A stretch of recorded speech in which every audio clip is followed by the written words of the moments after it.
नमस्कार दोस्तों, मेरा नाम है हर्षित गुप्ता और आप सभी का हमारे channel static GK and GS में स्वागत है। दोस्तों, आज का हमारा टॉपिक है संविधान के कुछ महत्वपूर्ण अनुच्छेद।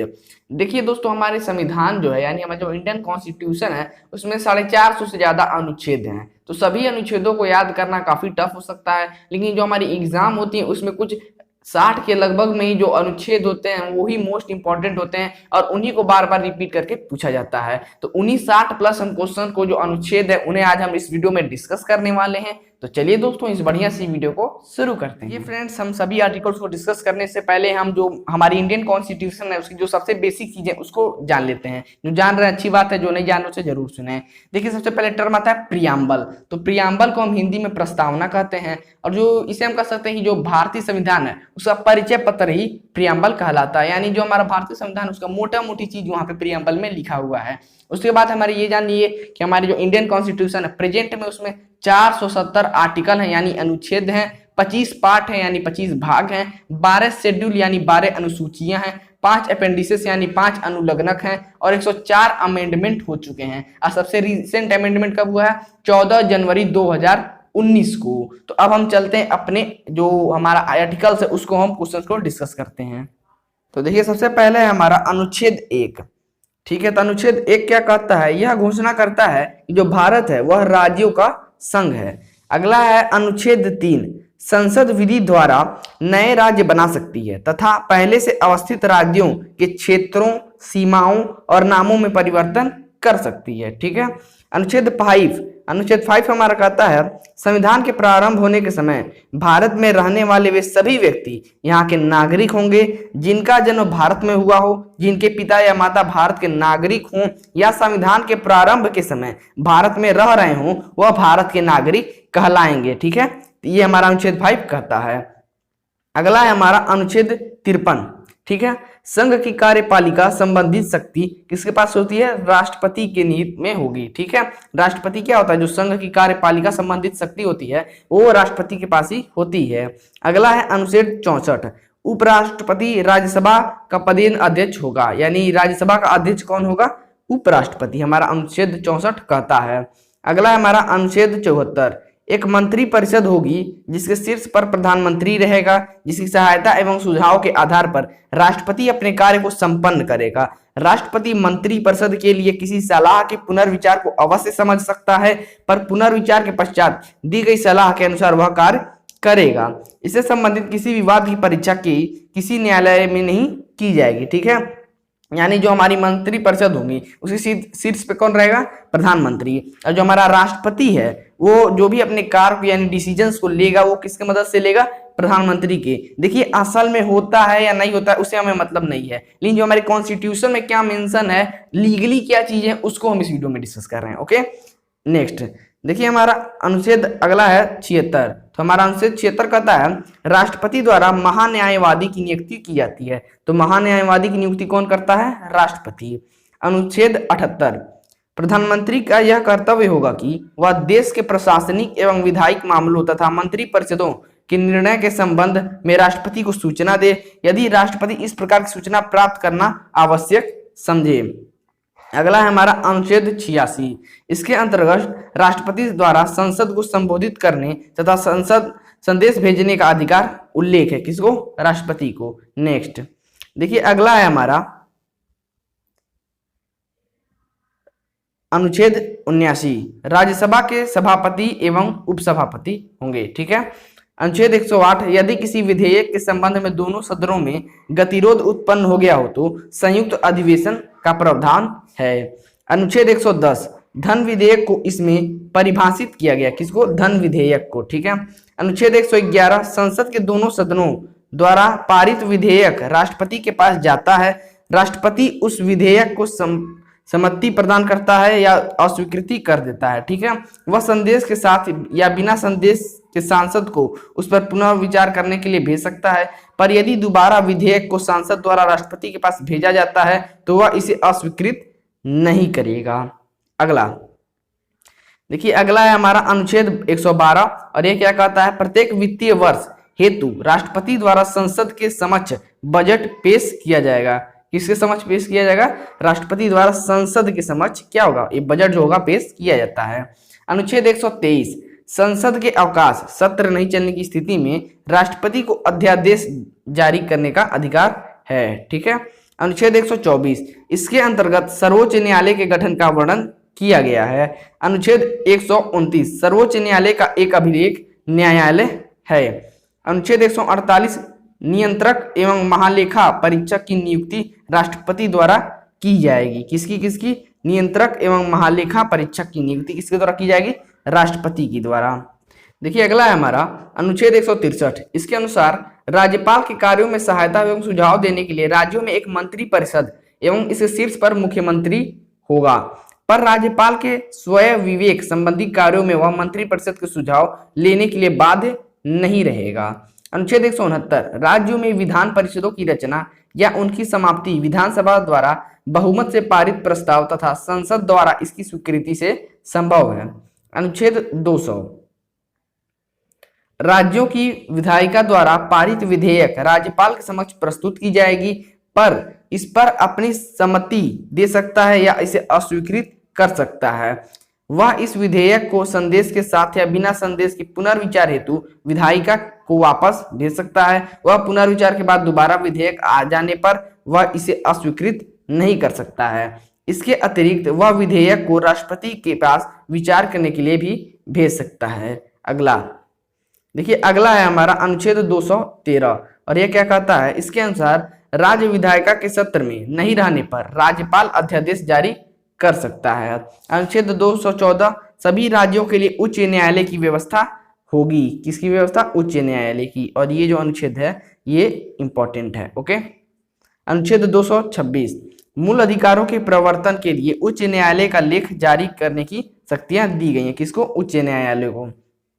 अगला अनुच्छेद 233 जिला न्यायाधीशों की नियुक्ति राज्यपाल द्वारा उच्च न्यायालय के परामर्श से की जाएगी। अनुच्छेद 235 उच्च न्यायालय का नियंत्रण अधीनस्थ न्यायालयों पर रहेगा।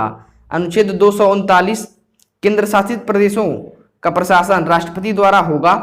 वह यदि उचित समझे तो बगल में किसी राज्य के राज्यपाल को इसे प्रशासन के दायित्व सौंप सकते हैं या एक प्रशासक की नियुक्ति कर सकता है। यानी जो हमारा केंद्र शासित प्रदेश होता है यानी यूनियन टेरिटरी, उसकी प्रशासन की जिम्मेदारी किसके पास रहती है?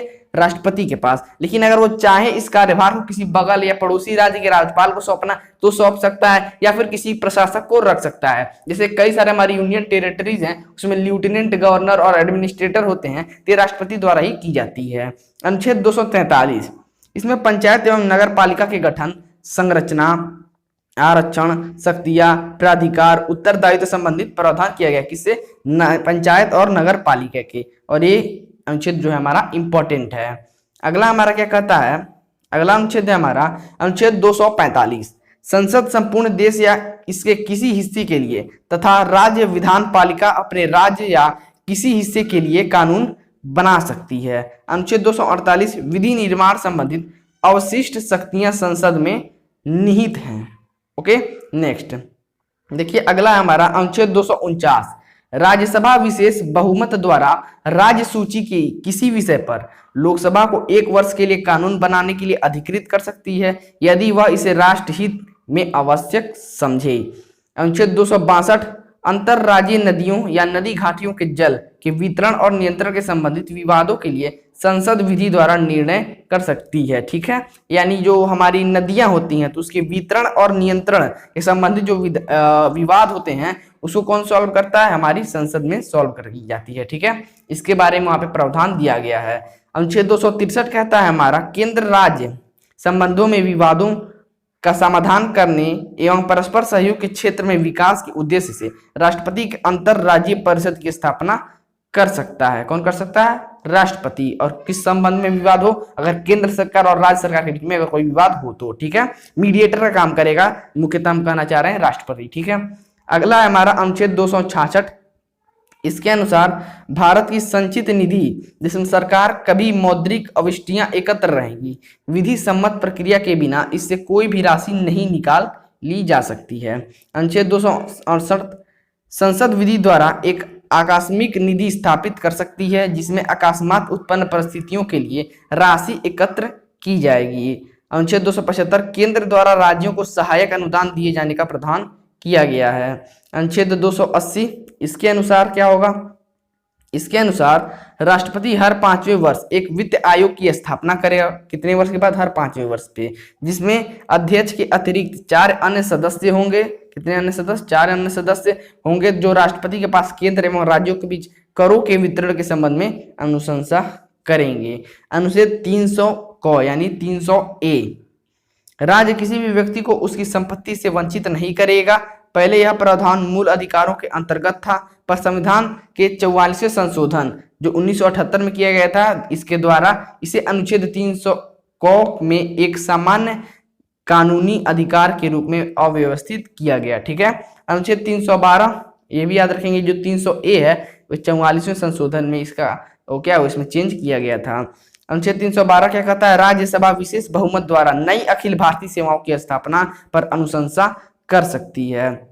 अगला है हमारा अनुच्छेद 315, इसके अनुसार संघ एवं राज्यों के लिए एक लोक सेवा आयोग की स्थापना की जाएगी। किसके लिए? संघ एवं राज्यों के लिए। नेक्स्ट देखिए, अगला है हमारा अनुच्छेद 324, इसके अनुसार क्या है?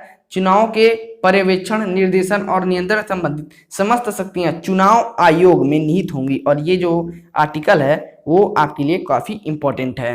अनुच्छेद 326 क्या कहता है हमारा? लोकसभा तथा विधानसभाओं में चुनाव वयस्क मताधिकार के आधार पर होगा। अनुच्छेद 330, लोकसभा में अनुसूचित जातियों एवं जनजातियों के लिए आरक्षण का प्रावधान किया गया। किसमें?